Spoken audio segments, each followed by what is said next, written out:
Hello, চলো আজকে তোমাদের ভার্চুয়ালি নিয়ে যাই মন্দারমণি। আমাদের বাস বুক করা ছিল স্প্ল্যানেড থেকে, তাই আমাদের কোনো অসুবিধা হয়নি। আমরা টাইম মতো পৌঁছে গেলাম আর উঠে গেলাম বাসে।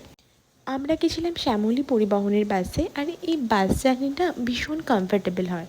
মানে ধরো কলকাতা থেকে মন্দারমণি প্রায় 4 ঘন্টার রাস্তা, কিন্তু কখনো কোনো অসুবিধা এখনও অবধি আমার হয়নি। মাঝে একটা স্টপেজ ছিল কোলাঘাটে। এখানে খুব সুন্দর একটা ধাবাতে 10-15 মিনিটের একটা ছোট্ট ব্রেক ছিল। আমরা ব্রেকফাস্টে অর্ডার করেছিলাম আলুর পরোটা আর আচার, আর অবভিয়াসলি এই বৃষ্টির দিনে ভারী করে গরম ধোয়া ওঠা চা। এখানে খাওয়া দাওয়া করে টুকিটাকি ফটো তুলে ঘুরে আমরা আবার চেপে গেলাম বাসে।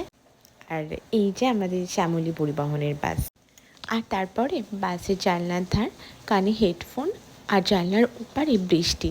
এই বাসের দৃশ্য দেখতে দেখতে আর মাঝে মাঝে টুকিটাকি গল্প করতে করতে চলে এলাম মন্দারমণি। আর এই যে এই আমার ফেভারিট রিসর্ট, যেখানে আমি অনেকবার গেছি, তাও আমার বারবার ভালো লাগে। আর এই যে আমাদের রুম, এখানে আয়নার সামনে দাঁড়িয়ে একটু ফটো ভিডিও করে ড্রেস ফ্রেস চেঞ্জ করে চলে গেলাম সমুদ্রের ধারে। মানে যার টানে এখানে বারবার আসা আর কি, মানে যে সমুদ্র দর্শন করলে সমস্ত স্ট্রেস একেবারে সাথে সাথে রিলিফ হয়ে যায়। আমি বরাবরের সমুদ্রপ্রেমী মানুষ। সমুদ্র দর্শন আর সমুদ্রের হাওয়া আমাকে একটা আলাদাই শান্তি দেয়। মানে এত দিনের টায়ার্ডনেস, কাজের ক্লান্তি, সব কিছু থেকে একটা এসকেপ বলা যেতে পারে।